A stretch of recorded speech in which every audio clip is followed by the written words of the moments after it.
உங்க வீட்டு loan EMI திடீர்னு உயருது இல்ல குறையுதுன்னா அதுக்கு காரணம் உங்க பேங்க் மட்டும் இல்லை. உங்க ATM கார்டு பின் நம்பர் மாதிரி பேங்க் வட்டி விகிதங்களை மாற்றுறதுக்கு ஒரு பெரிய ரகசியம் இருக்கு. கடந்த ஜூன் 8ஆம் தேதி RBI நடத்தின ஒரு ஏலம் இந்த ரகசியத்தை வெளிப்படுத்துது. அது உங்க எப்படி நேரடியா பாதிக்கும் தெரியுமா? முதல்ல RBI VRR ஏலம்னா என்னன்னு பார்க்கலாம். வேரியபிள் ரேட் ரெப்போ, அதாவது வங்கிகளுக்கு குறுகிய கால பணத்தேவை இருக்கும்போது கிட்ட இருந்து பணத்தை கடனா வாங்குவாங்க. இந்த ஏலத்துல வங்கிகள் போட்டி போட்டு பணத்துக்கான வட்டி விகிதத்தை நிர்ணயிப்பாங்க. உதாரணத்துக்கு கடந்த ஜூன் 8ஆம் தேதி நடந்த 14 நாள் VRR ஏலத்தில் வங்கிகள் 1.25 லட்சம் கோடி ரூபாய் பணத்துக்கு ஏலம் கேட்டாங்க. சராசரியா 6.55% வட்டி விகிதத்துல RBI பணம் கொடுத்திருக்கு. இதுதான் வங்கிகளுக்கு கொடுக்க வேண்டிய குறைந்தபட்ச வட்டி. இப்போ இது உங்க எப்படி பாதிக்கும்னு பார்க்கலாம்.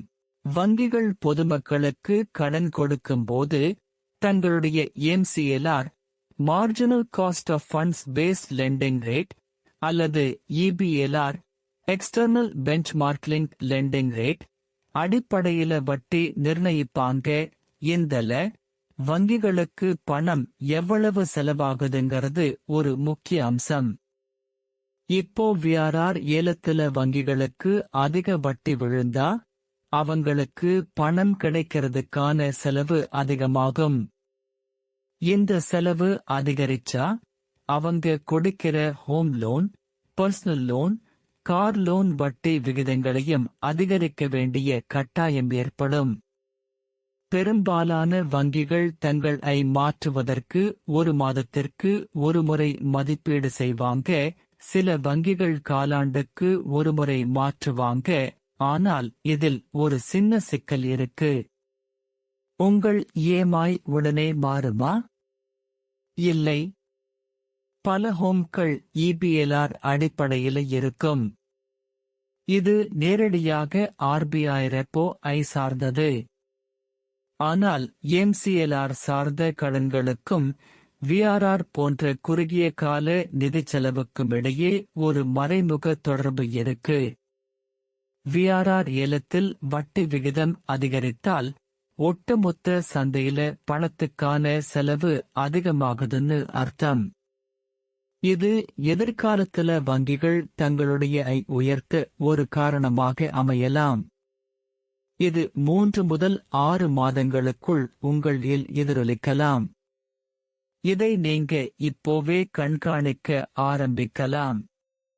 உங்கள் பேங்க் வெப்சைட்டிற்கு போய் உங்களுடைய ஹோம் லோன் அல்லது பர்சனல் லோன் எந்த வட்டி விகிதத்தின் கீழ் MCLR அல்லது EBLR வருதுன்னு செக் பண்ணுங்க. உங்க பேங்க் வட்டி விகிதங்களை எப்பப்போ மாத்துது, உங்க EMI எவ்வளவு உயர்துங்கிறத மாசந்தோறும் உங்கள் லோன் ஸ்டேட்மெண்ட்ல பாருங்க. இதன் மூலம் வங்கிகள் தங்கள் வட்டி விகிதங்களை உயர்த்தும் போது நீங்கள் முன்கூட்டியே தயாராக முடியும். நிதி விஷயங்கள்ல நீங்க ஒருபோதும் ஏமாறக்கூடாதுன்னு நான் ஆசைப்படுறேன். இந்த மாதிரி முக்கியமான தகவல்களை உடனுக்குடன் தெரிஞ்சுக்க நிதி தமிழ் சேனலை இப்போவே சப்ஸ்கிரைப் பண்ணிடுங்க. அடுத்து ஒரு முக்கியமான நிதி சட்டம் பத்தி பேசுவோம்.